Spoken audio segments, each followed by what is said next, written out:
Hello, Mike. Hello. Good to be with you as always. And I'm going to try really hard to be funny. I'm going to try not even to be boring a little. Yeah. No, it's always great when people are trying to be funny too. It's really good.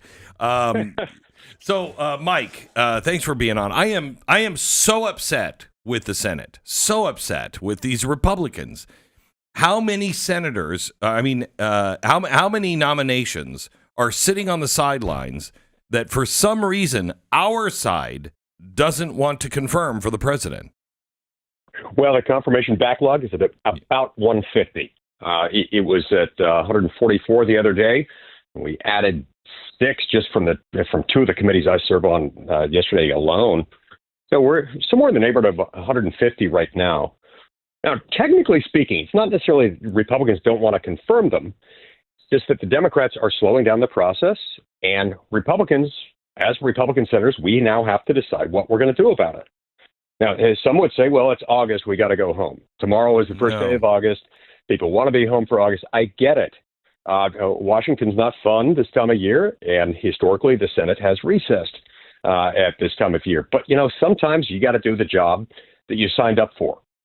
And so we can complain all we want about the fact that Senate Democrats have delayed the process. That's kind of become the job of the opposition party these days in the Senate.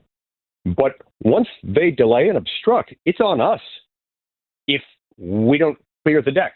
And the way we clear the deck, the only way to clear the deck is through the tool that we call exhaustion. You keep them here, you make them vote, including and especially at times that they find inconvenient or undesirable. This is that time.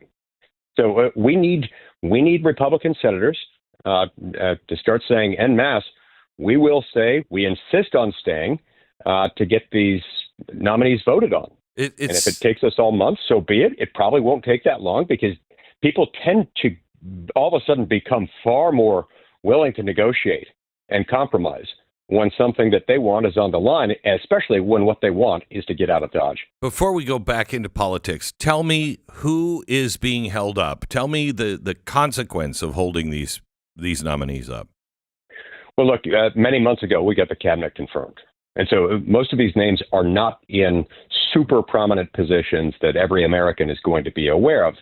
These are a combination. A small handful of them are judges, although we're really just getting started on the judges. Not many of them are judicial nominees. Most of them are a combination of ambassadors, people representing the United States interests abroad as the president's personal representative and their personal representative of the U.S. government. They're undersecretaries, assistant secretaries, division directors within various departments of the U.S. government. Now, let me tell you why that matters. Even though most of these departments aren't that important to most Americans' daily lives, at least insofar as they think about them from day to day, what happens is that with these lower level positions is where a lot of the work gets done. Mm-hmm. And when you don't have a Senate confirmed political appointee put in place by the president, confirmed by the Senate, guess who runs those departments, those divisions, those agencies? It's the deep state bureaucrats. The deep state bureaucratic apparatus, the regulators, the career civil servant workers who basically can't get fired, they lean overwhelmingly left. And that is an understatement if ever there were one. So this is much different than it would be if Democrats were slowed down by Republicans and they couldn't get all of their nominees through. Because the default is it's okay, Democrats are still in charge because they run the deep state apparatus. We don't have that luxury. We flip effectively control of the U.S. government, a huge swath of it, from Republican control, which Americans voted for in November, over to Democrats. Every day we refuse or decline or fail to do the work necessary to confirm these people into their jobs. And it's high time we get it done. Where is Thune on this? He's from what I've seen, in favor of holding people. Is that true or not? Yeah. I'm always cautious about talking for a colleague, especially the Senate Majority Leader in public. But every conversation I've had with him and every conversation I've heard him have in public and in private has been that he's in favor of doing it. Now, the concern is, and the concern that he and others have expressed is, but what happens if our people don't show up? Because apparently some Republican senators have gone to him and others saying, I won't be there if you have votes in August. Now, these people aren't What the hell is wrong identifying with these themselves. people? Well, I don't know what they've got planned. Maybe some of them have some dire emergency they've got to attend to. I really don't know because they haven't identified themselves to me or to the public, as far as I'm aware. But okay. my out point is that out of 50 people, I'd give that excuse to maybe one of them. I have a dire emergency. Everybody else, yeah, get exactly. to work.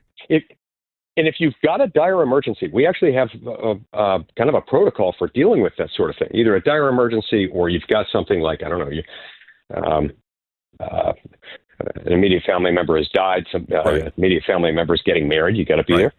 It's a long-standing practice in the Senate. When you're in that circumstance, very often you can go and find somebody across the aisle, a member of the other party, and say, hey, I'm on a bind. I've really got to be in location X. I'm having a lobotomy tomorrow, or wishful going to my thinking. son's bris, or whatever it is. Would you be willing to pair your absence with mine? And more often than not, you can find somebody who's willing to do that. So that's my point, is that, other than a few things like that, which can be dealt with through paired absence arrangements, sure, other people may have travel plans, other things they would rather do, international travel or travel around the country, around their state, whatever it is. But those things can change, and they can be delayed. And here I think they must be. Because, Glenn, if we recess, as has long been planned, by tomorrow, if we recess for the entire month of August, we'll come back. These 150 nominees will still be here. And you know what? We're adding to that backlog at a rate of, 10 or 15 new nominees per week as more nominees get moved out. If we were just to have these, if these were the only people we had to confirm, it would still take us until probably late April of 2026 just to get this current slate confirmed. But by then, Glenn, we'll have another 200 or so that we've got to confirm. That eats into our ability to do everything, to confirm others, to confirm judges, of which there will be a lot more in the coming months, and even to get our legislative work done, because then we're stuck on these executive nomination votes. That's why the time to clear the backlog is now. It's got to happen now. How many of these are U.S. attorneys? There are a number of them who are U.S. attorneys. I wish I had the breakdown of exactly how many fall into which category, but we got a bunch of U.S. attorneys who were in this group, and U.S. attorneys play a very important role. I have to tell you, Mike, I just had Tulsi on about an hour ago, and I said to her, do people in Washington understand the crisis of confidence the American people have in our government and in justice? I mean, I've never felt it like this, Mike, and I don't know if you guys feel it this way as much in Washington, but you need to. Your colleagues need to understand they are at the end here of trust. There's, all this stuff that's coming out. Oh, this committee just found this, and hey, there's these new documents out that show this. Everybody's like, and so what? What are you going to do about it? Another hearing? And until things actually start to move, and the U.S. attorneys are the key to that. If we don't have U.S. attorneys and they haven't been confirmed, you can't get anything done in the justice field. Yeah, that's right. And this is happening at exactly the same time when a lot of these interim U.S. attorneys are timing out. They're allowed to serve in that temporary capacity for a limited period of time. And under a stupid law enacted decades ago that I have a bill to repeal, they have federal judges in each district who can decide who will replace the interim U.S. attorney at that point. That's a barbaric and unconstitutional practice if ever there were one. Judicial personnel naming executive personnel, that's wrong. So we've got to get this done, Glenn. And I've talked to the president repeatedly about this, including less than 24 hours ago. President's inclined to agree with me, as indicated by, among other things, the post on social media he made over the weekend saying, get this done. Stay in town, get them confirmed, do your job. He needs it. The American people expect it. They demand it. They voted for this in November. And it is not appropriate for us to deprive them of that. And make no mistake, Glenn, if we leave this backlog undone, there will be consequences, there will be harm, and that is on us. We can blame Democrats all we want. But when the Democrats delay, as is the prerogative of the opposition party these days. It's just what happens in the Senate. If they delay and we do nothing to make them pony up for it and show up and vote and do the work to eat the consequences of their delay, this is on us. Who are the by us, I mean Republican senators. Who are the people that we can nicely call to encourage that are on our side that might be open to fighting a little harder to get everybody to stay? Who should we? I don't want to call and be negative because I don't think that works. But when people call and say, "Hey, I know you're on the right side on this. How can we help you push even harder? Because there's millions of us out here that want this done. How can we help you get it done?" Is there anybody? Do you think that's effective, or what's the most effective approach? I do, and I like the way you approach that. And here's what I would suggest in this circumstance. We've got 53 Republican senators. If you live in a state where you're represented by a Republican senator, maybe even if you're not, but you think somebody might listen to you, call the office, email the office, probably call the office of those Republican senators and encourage them to do it. Stay positive. Say, I'd really appreciate it if you stayed and cleared the backlog. We appreciate the other good things that you've done. We appreciate how hard you work. And we're confident that you can clear the backlog. We ask that you do so. I think that's very helpful because there's not one of those 53 Republican senators who couldn't benefit from that. We all need to hear that across the board. Mike, as always, thanks for everything. Thanks for how hard you're working and standing for the Constitution.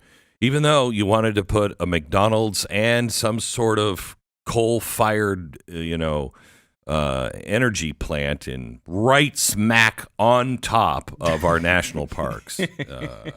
Well, yeah, and don't forget about the drilling rig and the nuclear reactor. Yeah. But that was only in Yellowstone, if I remember. But, exactly. Yeah, right. Yeah. God bless you, Mike. Thank you so much. Thank you. Senator Mike Lee. Please, please, please. Tomorrow is the day, so call them today. Mike is exactly right on this. If we don't get this done, you want justice? We cannot get justice without the U.S. attorneys. We need the U.S. attorneys to be installed. All they have to do is hold a vote on them. They've got to be installed. Otherwise, the president doesn't have anybody to investigate, anybody to put the cases together to be able to prosecute them. We don't have enough people. Please call your senator. They go on vacation possibly tomorrow. Tell them to stay. Beg them to stay. Ask them to stay. Be nice about it. Let's try that one. See if that works.